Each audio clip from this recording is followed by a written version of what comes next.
সাংবাদিক না, আমার দেখলেই মনে হয় এরা গুলিস্তানে আন্ডারপ্যান্ট বিক্রি করলে বেশি মানাবে যুবক ভাই। ভারতীয় কিছু দালাল মিডিয়া দেশকে অস্থিতিশীল করবার জন্য মিথ্যা ভুয়া অপপ্রচার করছে আমার এই বাংলাদেশকে নিয়ে। এত সোজা না। আর এই যে ভারতীয় যে নিউজ প্রেজেন্টাররা আছে, সাংবাদিক, এই সবগুলো গুলিস্তানের হকার হওয়ার যোগ্যতা রাখে। একটাও সাংবাদিক না, আমার দেখলেই মনে হয় এরা গুলিস্তানে আন্ডারপ্যান্ট বিক্রি করলে বেশি মানাবে যুবক ভাই। এই দেশে কখনো কোনো মন্দির ভেঙে মসজিদ নির্মাণ করা হয় নাই। ভারতে আমাদের মুসলমানদের ঐতিহ্যবাহী মসজিদ বাবরি মসজিদকে ভেঙে তারা মন্দির নির্মাণ করেছে। আমাদেরকে বুঝাইতে আসবেন না কারা কত সাম্প্রদায়িক। আমরা মুসলমানরা শান্তিপ্রিয় মুসলমান যুবক ভাইরা, ঠিক কিনা বলো? বলছি বাংলাদেশ আর থাকবে না। এটা কি মামুর বাড়ির আবদার মনে হয় তোমার কাছে ভারত? এত সোজা কথা নয়। আমরা মুসলমান, আমরা কাউকে আগ বাড়িয়ে অ্যাটাক করতে চাই না। বাট কেউ যদি আমাকে আগে আঘাত করতে আসে, ইসলাম আমাকে শিখিয়েছে আত্মরক্ষার জন্য আমাকে ডিফেন্স অ্যাটাক করতে বাধ্য হতে হবে। ভারত ভাবছে আমাদের দেশটা ছোট, জনগণ একটু কম, বাট মাথায় রাখতে হবে একজন ইমানদার যুবক হাজার কাফেরের সমান। আর একটা কথা, পানিকে যে দেখে যতই ঠান্ডা মনে হোক, পানিকে যতই শান্ত মনে হোক, বাট পানি যখন একবার গর্জন দিয়ে স্রোত তোলে, আকাশ সমান পাহাড়কেও পানি ভেঙে চুরে চূর্ণ বিচূর্ণ করে দেয়।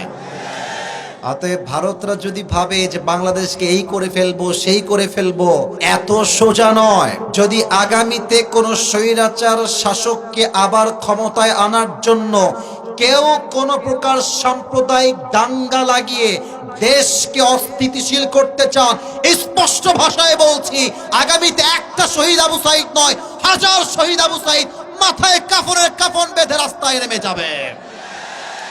আর একটা কথা, 5 আগস্টের সকাল বেলাও আমাদের মাননীয় কনফার্ম জান্নাতি প্রধানমন্ত্রী, আমাদের প্রিয় আপা, ওনার হাতে, আমি হাসির জন্য বলছি না, বোঝাবার স্বার্থে, আমি কোনো রাজনৈতিক দলের লোক নই, বাট আমার কথা একটা, জীবনে এসেছি একবার, বাঁচবো একবার, জীবনও আমার একবার। বাঁচতে হলে সাইদি সাহেব বলতেন, বিড়ালের মতো 500 বছর বেঁচে থাকার কোনো দাম নাই।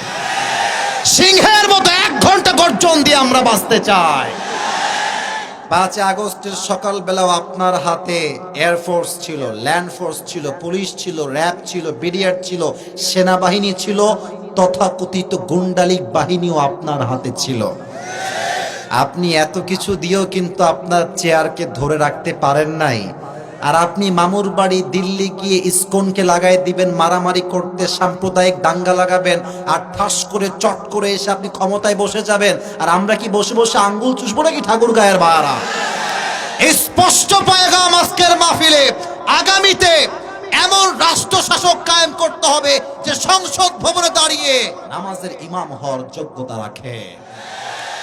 এমন একটা দেশ করতে হবে যেই দেশটা মদিনার সঙ্গে চলবে যুবক ভাইরা আমার, ঠিক কিনা বলো? অতএব আগামীতে কোনো বাড়াবাড়ি চলবে না।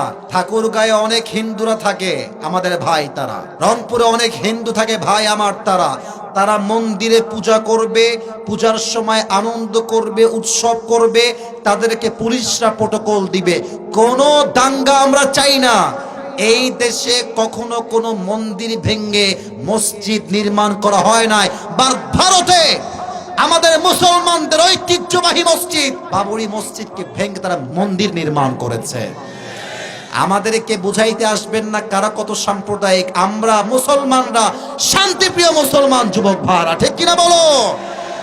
বসবাস করবে সবাই, বাট একটা কথা মাথায় রাখতে হবে, এটা কোনো হিন্দুর দেশ নয়, বৌদ্ধের দেশ নয়, খ্রিস্টানের দেশ নয়, এটা 90 ভাগেরও বেশি মুসলমানের দেশ যুবক ভাইরা।